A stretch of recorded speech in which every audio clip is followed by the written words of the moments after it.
अध्याय 33 महारास। श्री सुखदेव जी कहते हैं, राजन, गोपियां भगवान के इस प्रकार प्रेम भरी सुमधुर वाणी सुनकर जो कुछ विरहजन्य ताप शेष था उससे भी मुक्त हो गईं और सौंदर्य माधुर्य निधि प्राण प्यारे के अंग संग से सफल मनोरथ हो गईं। भगवान श्री कृष्ण की प्रेयसी और सेविका गोपियां एक दूसरे की बाह में बाह डाले खड़ी थीं। उन स्त्री रत्नों के साथ यमुना जी के पुलिन पर भगवान ने अपनी रसमयी रास क्रीड़ा प्रारंभ की। संपूर्ण योगों के स्वामी भगवान श्री कृष्ण दो दो गोपियों के बीच में प्रकट हो गए और उनके गले में अपना हाथ डाल दिया। इस प्रकार एक गोपी और एक श्री कृष्ण, यही क्रम था। सभी गोपियां ऐसा अनुभव करती थीं कि हमारे प्यारे तो हमारे ही पास हैं। इस प्रकार सहस्त्र सहस्त्र गोपियों से शोभायमान भगवान श्री कृष्ण का दिव्य रासोत्सव प्रारंभ हुआ। उस समय आकाश में शत शत विमानों की भीड़ लग गई। सभी देवता अपनी अपनी पत्नियों के साथ वहां आ पहुंचे। रास उत्सव के दर्शन की लालसा से, उत्सुकता से उनका मन उनके वश में नहीं था। स्वर्ग की दिव्य दुंदुभियां अपने आप बज उठी। स्वर्गीय पुष्पों की वर्षा होने लगी। गंधर्व गण अपनी अपनी पत्नियों के साथ भगवान के निर्मल यश का गान करने लगे। रास मंडल में सभी गोपियां अपने प्रियतम श्याम सुंदर के साथ नृत्य करने लगी। उनकी कलाइयों के कंगन, पैरों के पायजेब और करधनी के छोटे छोटे घुंघरू एक साथ बज उठे। असंख्य गोपियां थीं, इसलिए यह मधुर ध्वनि भी बड़े जोर की हो रही थी। यमुना जी की रमण रेती पर व्रत सुंदरियों के बीच में भगवान श्री कृष्ण की बड़ी अनोखी शोभा हुई। ऐसा जान पड़ता था मानो अगणित पीली पीली दमकती हुई सुवर्ण मणियों के बीच में ज्योतिर्मयी नील मणि चमक रही हो। नृत्य के समय गोपियां तरह तरह से ठुमक ठुमक कर अपने पांव कभी आगे बढ़ाती और कभी पीछे हटा लेती। कभी गति के अनुसार धीरे धीरे पांव रखती तो कभी कभी बड़े वेग से, कभी चाक की तरह घूम जाती, कभी अपने हाथ उठा उठाकर भाव बताती तो कभी विभिन्न प्रकार से उन्हें चमकाती, कभी बड़े कलापूर्ण ढंग से मुस्कुराती तो कभी भौहें मटकाती।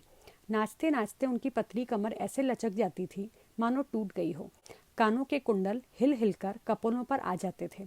नाचने के परिश्रम से उनके मुंह पर पसीने की बूंदें छलकने लगी थी। केशों की चोटियां कुछ ढीली पड़ गई थीं। नीवी की गांठें खुली जा रही थीं। इस प्रकार नटवर नंदलाल की परम प्रेयसी गोपियां उनके साथ गा गाकर नाच रही थी।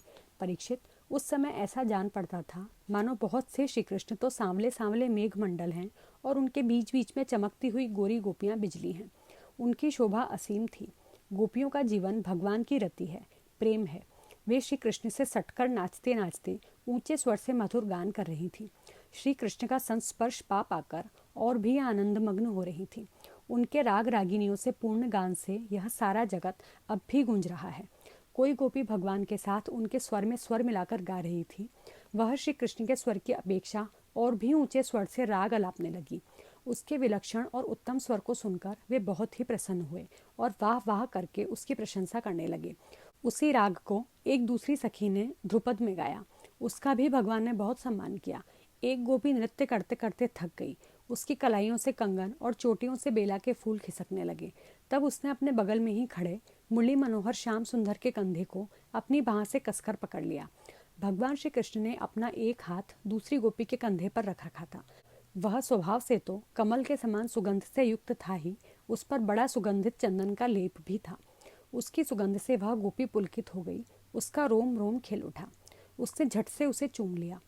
एक गोपी नृत्य कर रही थी। नाचने के कारण उसके कुंडल हिल रहे थे। उनकी छटा से उसके कपोल और भी चमक रहे थे।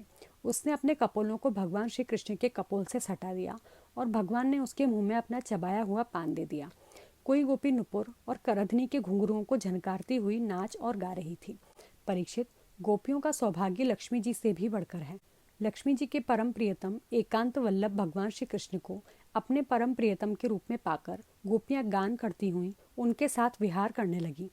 भगवान श्री कृष्ण ने उनके गलों को अपनी भुजपाश में बांध रखा था। उस समय गोपियों की बड़ी अपूर्व शोभा थी।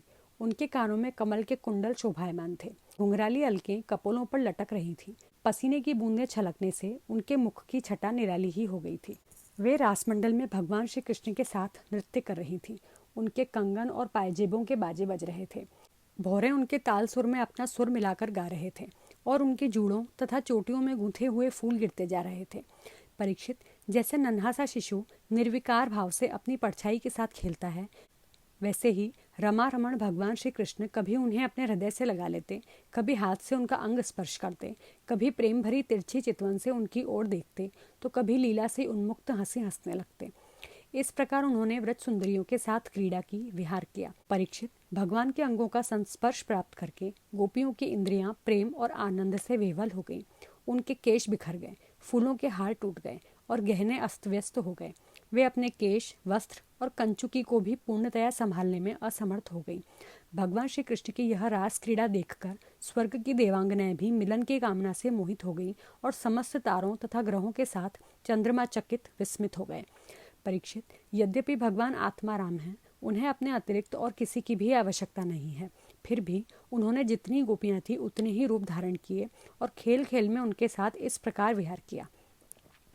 जब बहुत देर तक गान और नृत्य आदि विहार करने के कारण गोपियां थक गईं, तब करुणामय भगवान श्री कृष्ण ने बड़े प्रेम से स्वयं अपने सुखद कर कमलों के द्वारा उनके मुंह पोंछे।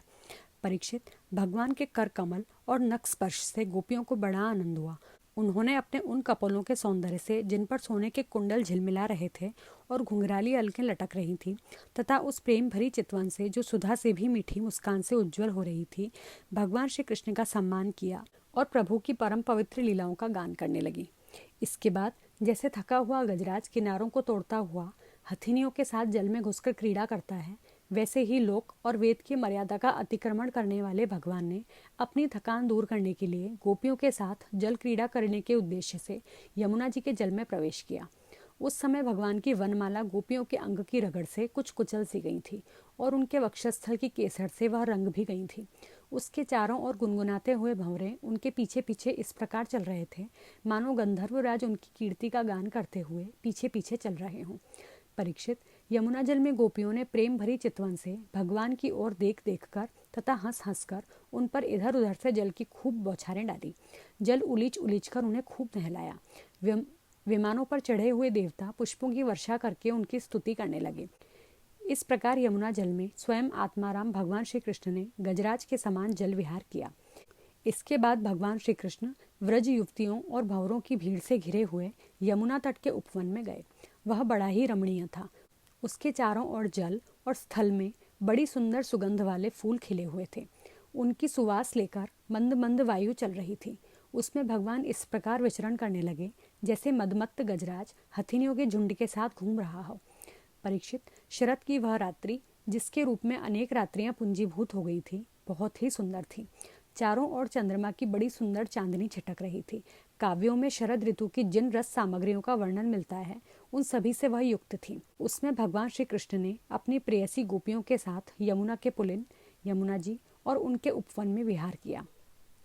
यह बात स्मरण रखनी चाहिए कि भगवान सत्य संकल्प हैं। यह सब उनके चिन्मय संकल्प की ही चिन्मयी लीला है और उन्होंने इस लीला में काम भाव को, उसकी चेष्टाओं को तथा उसकी क्रिया को सर्वथा अपने अधीन कर रखा था, उन्हें अपने आप में कैद कर रखा था। राजा परीक्षित ने पूछा, भगवान श्री कृष्ण सारे जगत के एकमात्र स्वामी हैं। उन्होंने अपने अंश श्री बलराम जी के सहित पूर्ण रूप में अवतार ग्रहण किया था। उनके अवतार का उद्देश्य ही यह था कि धर्म की स्थापना हो और अधर्म का नाश। ब्राह्मण, वे धर्म मर्यादा के बनाने वाले, उपदेश करने वाले और रक्षक थे। फिर उन्होंने स्वयं धर्म के विपरीत पर स्त्रियों का स्पर्श कैसे किया? मैं मानता हूँ कि भगवान श्री कृष्ण पूर्ण काम थे। उन्हें किसी भी वस्तु की कामना नहीं थी। फिर भी उन्होंने किस अभिप्राय से यह निंदनीय कर्म किया? परम ब्रह्मचारी मुनीश्वर, आप कृपा करके मेरा यह संदेह मिटाइए। श्री सुखदेव जी कहते हैं, सूर्य, अग्नि आदि कभी कभी धर्म का उल्लंघन और साहस का काम करते देखे जाते हैं, परंतु उन कामों से उन तेजस्वी पुरुषों का कोई दोष नहीं होता। देखो, अग्नि सब कुछ खा जाता है, परंतु उन पदार्थों के दोष से लिप्त नहीं होता।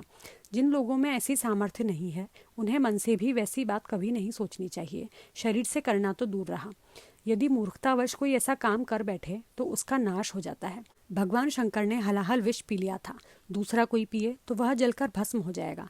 इसलिए इस प्रकार के जो शंकर आदि ईश्वर हैं, अपने अधिकार के अनुसार उनके वचन को ही सत्य मानना और उसी के अनुसार आचरण करना चाहिए।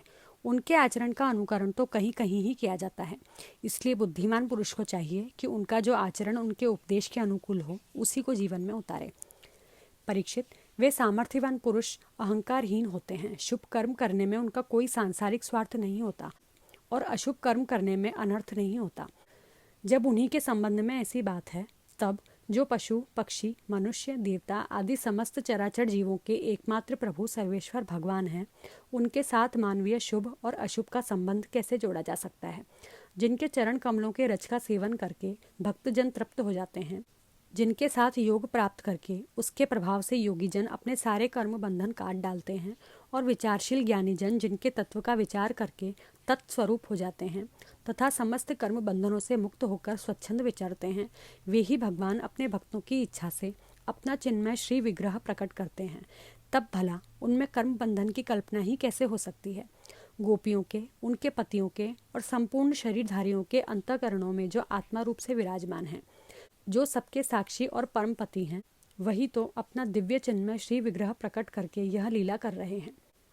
भगवान जीवों पर कृपा करने के लिए ही अपने को मनुष्य रूप में प्रकट करते हैं और ऐसी लीलाएं करते हैं जिन्हें सुनकर जीव भगवत परायण हो जाएं। ब्रजवासी गोपों ने भगवान श्री कृष्ण में तनिक भी दोष बुद्धि नहीं की। वे उनकी योगमाया से मोहित होकर ऐसा समझ रहे थे कि हमारी पत्नियां हमारे पास ही हैं। ब्रह्मा की रात्रि के बराबर वह रात्रि बीत गई। ब्रह्म मुहूर्त आया। यद्यपि गोपियों की इच्छा अपने घर लौटने की नहीं थी, फिर भी भगवान श्री कृष्ण की आज्ञा से वे अपने अपने घर चली गईं, क्योंकि वे अपनी प्रत्येक चेष्टा से, प्रत्येक संकल्प से केवल भगवान को ही प्रसन्न करना चाहती थीं। परीक्षित, जो धीर पुरुष व्रज युवतियों के साथ भगवान श्री कृष्ण के इस चिन्मय रास विलास का श्रद्धा के साथ बार बार श्रवण और वर्णन करता है, उसे भगवान के चरणों में परम भक्ति की प्राप्ति होती है और वह बहुत ही शीघ्र अपने हृदय के रोग काम विकार से छुटकारा पा जाता है। उसका काम भाव सर्वदा के लिए नष्ट हो जाता है।